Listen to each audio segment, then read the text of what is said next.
But instead of waiting until I was 25, I decided to do it right then and there. I always kind of wanted to see how I would react in a deployment, I guess. Ever since, I was a young child, I always wondered what it would be like to actually be in a combat situation. So, yeah, I joined with the full intent and the knowledge that I would someday be called into military service full-time. Well, it's an interesting story. It was St. Patty's Day, so we met the way that you're not supposed to meet your future spouse. We met at a bar. He was out with one of his friends who I knew, and he walked up to me and asked me out, and we got to talking and realized how much we had in common. Our fathers worked at the same coal mine. In fact, his dad knew my father, and my father passed away when I was 9 years old. And whenever we started talking about that and started making connections, I knew that it was more than just coincidence. I knew early on that Brian was in the reserves. He had to leave once every month for the weekend to go different places to train and to work, and it really didn't bother me at first. It didn't bother me at all. I was, kind of proud of him for what he did. He was a staff sergeant, so he was in charge of people. He was always getting calls from his troops and stuff. They wanted help with, personal problems and stuff. I kind of admired it, and I never thought in a million years that he would have to leave and go somewhere else. But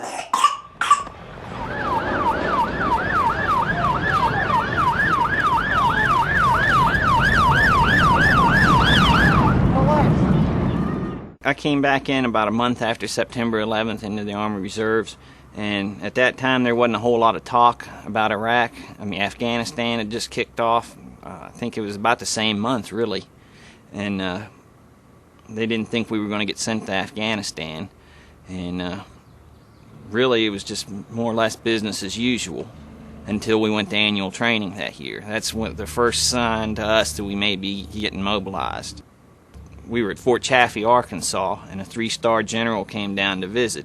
And usually when a general comes to visit troops in the field, he wants to talk to soldiers and just mingle with the troops and see how everybody's doing, and not this time. The company first sergeant asked him, would you like to talk to some soldiers? And he's like, I don't have time to talk to soldiers. I need to talk to leaders to see if you guys are ready to go to war. We're telling them, hands to ourselves, no fighting. Yeah, thank you. Clean your room. Gee, thanks, Julie. Might as well have. I'll call you. Yeah, after 9/11, it affected him profoundly. It did, seeing it.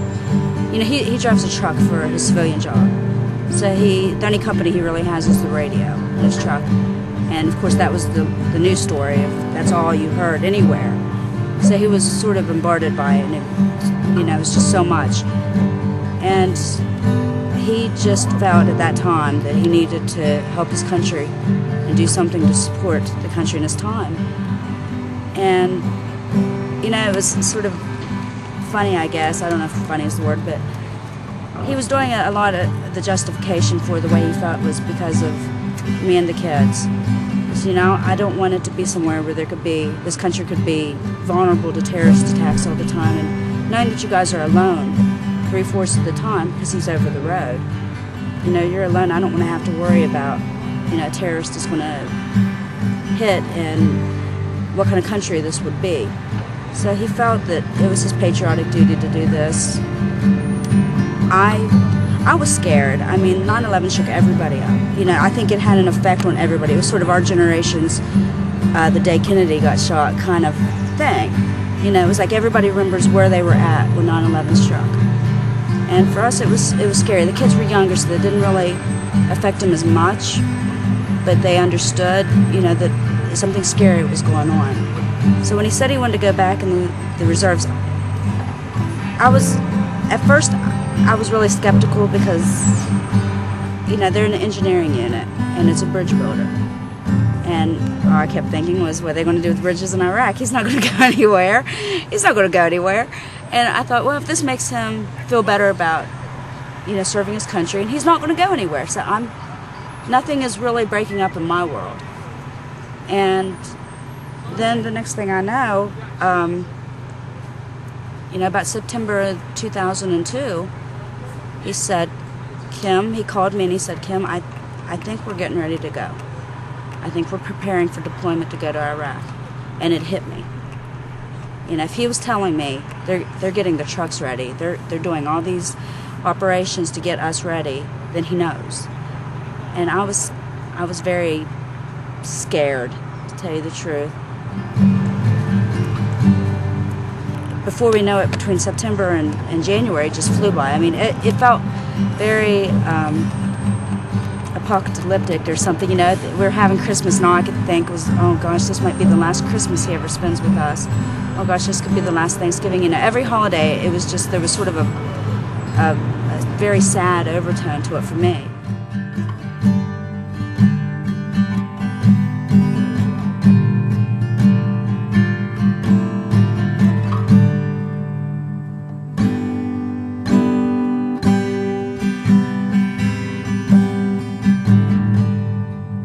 Well, I guess there was sort of a cloud on everything. All the family gatherings that we had, all the time we spent with his family. That was the only subject we ever talked about, and his family was still holding on to hope that he wouldn't have to go, and I was always on their side. I hope so too, and hope you don't pass your physical, and I mean just holding on to any shred of hope that he wouldn't have to go. They knew that there was nothing that could be said or done to make it, stop.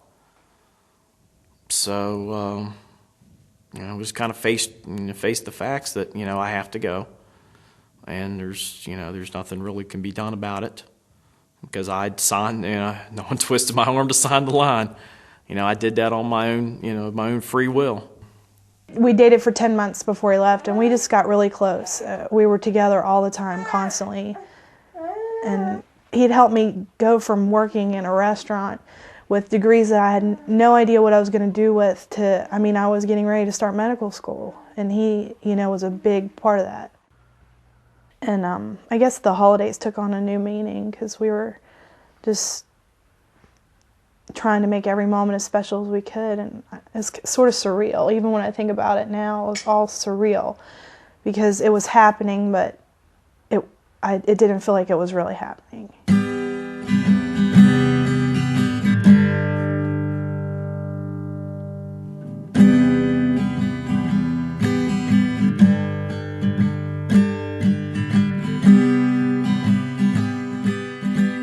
It was a busy time for us at that time because our landlord decided to raise our rent higher than we could afford, so we was looking for a place at the same time all this was going on.